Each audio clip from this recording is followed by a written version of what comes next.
Student, आज हम accounting question की सेकंड टाइप ऑफ क्वेश्चंस पढ़ेंगे।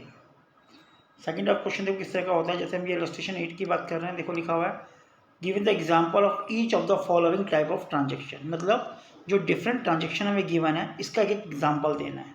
ठीक है, बात वही हमें पता है कि हमारे जो अकाउंटिंग क्वेश्चन का फॉर्मूला क्या था, भी assets always equal to capital plus liability होती है। अब देखो जैसे पहले पॉइंट देखा है, हमें एग्जांपल बताना है जिसमें increase in one assets and decrease in another assets. मतलब ऐसी ट्रांजेक्शन जिसमें एक एसेट्स बढ़ रही है और एक एसेट्स कम हो रही है। कोई भी ट्रांजेक्शन देखो उसने क्या लिया है, purchase of furniture for cash.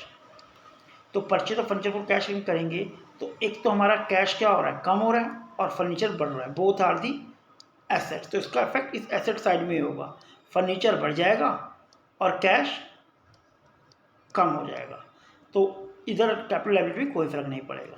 Second point देखो लिखा है increase in assets and increase in liability की। एसेट्स बढ़े और लायबिलिटी बढ़े, तो इसका एग्जांपल क्या है, purchase of furniture on credit. अब देखो उसने क्रेडिट परचेज कर लिया, पहले कैश परचेज था, फर्नीचर को क्रेडिट परचेज किया, तो एक बार फर्नीचर क्या हमारी एसेट्स ये राइज कर गया और क्रेडिटर क्या लायबिलिटी राइज करेगी। इस तरह कोई से भी और भी एग्जांपल बना सकते हो। जैसे टेकिंग लोन फ्रॉम बैंक, इसका एग्जांपल बन सकता है। बैंक से लोन ले लिया, अगर आप बैंक से लोन ले रहे हो तो एक तो हमारा कैश बढ़ रहा है जो कि एसेट्स है, और दूसरा हमारी लायबिलिटी बढ़ रही है जो कि लोन है। ठीक है, और देखते हैं इस तरह आपको इनके एग्जाम्पल बनाने हैं, और एग्जाम्पल कई बन सकते हैं। जैसे थर्ड पॉइंट देखो increase in assets and increase in owner capital. भी एसेट्स भी बढ़ रही है और ऑनर इक्विटी भी बढ़ रही है। इसमें आप क्या कह सकते हो कि कैपिटल इंट्रोड्यूस बाय प्रोप्राइटर, मालिक ने पैसा इंट्रोड्यूस किया बिजनेस में। जब मालिक पैसा इंट्रोड्यूस करेगा तो एक तरफ तो कैश बढ़ जाएगा जो कि एसेट्स है, और दूसरी तरफ कैपिटल बढ़ जाएगी क्योंकि मालिक ने पैसा लगाया। Next point decrease in assets and decrease in liability. Assets भी डिक्रीज हो रही है, लायबिलिटी डिक्रीज हो रही है। तो उसने लिया पेमेंट टू क्रेडिटर, आप क्रेडिटर को पेमेंट कर रहे हो, तो अगर क्रेडिटर को पेमेंट करोगे तो एक तरफ decrease of cash, payment cash की फॉर्म में होगा तो हमारा कैश कम हो जाएगा जो कि एसेट्स है, और दूसरा क्योंकि क्रेडिटर को पेमेंट करी है तो बेटा क्रेडिटर भी कम हो जाएगा जो कि लायबिलिटी है। इस तरह के एक एग्जाम्पल बनेंगे। आप इसके और भी एग्जाम्पल बना सकते हो, तो कुछ एग्जाम्पल ये हैं, आप इसका दूसरे एग्जाम्पल आप खुद बना ट्राई करोगे। ठीक है, फिफ्थ एग्जाम्पल देख पॉइंट देखते हैं decrease in assets and decrease in owner capital. भाई एसेट्स भी कम हो रही है और ऑनर इक्विटी भी कम हो रही है। इसमें होगा ड्राइंग वाला point, cash withdraw by proprietor या गुड्स विड्रॉ बाय प्रोप्राइटर। तो पर्सनल यूज में कर रहा है तो कैश कम हो रहा है, अगर गुड्स विड्रॉ करेगा तो स्टॉक कम हो जाएगा और दूसरा कैपिटल कम हो जाएगी। सिक्स एग्जाम पॉइंट देखते हैं decrease in liability and increase in equity. Liability decrease कर रहा है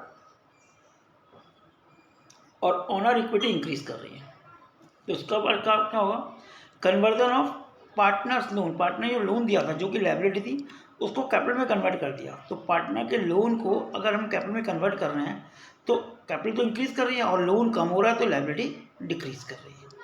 ठीक है ना। अगला point increase in one liability and decrease in another liability. एक लायबिलिटी बढ़ रही है, एक लायबिलिटी कम हो रही है, एक लायबिलिटी बढ़ रही है और एक लायबिलिटी कम हो रही है। तो एग्जाम्पल क्या बनेगा, बिल्स पेबल एक्सेप्टेड।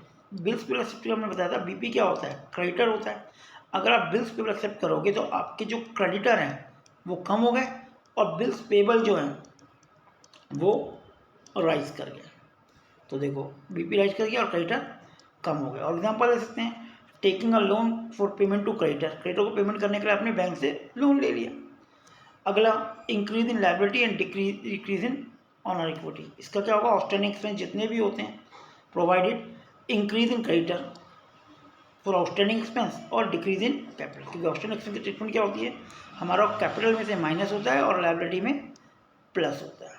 तो ये कुछ ट्रांजेक्शन थी जिन ट्रांजेक्शन की हमें एंट्री इफेक्ट की हमें ट्रांजेक्शन बनाना है। भाई इस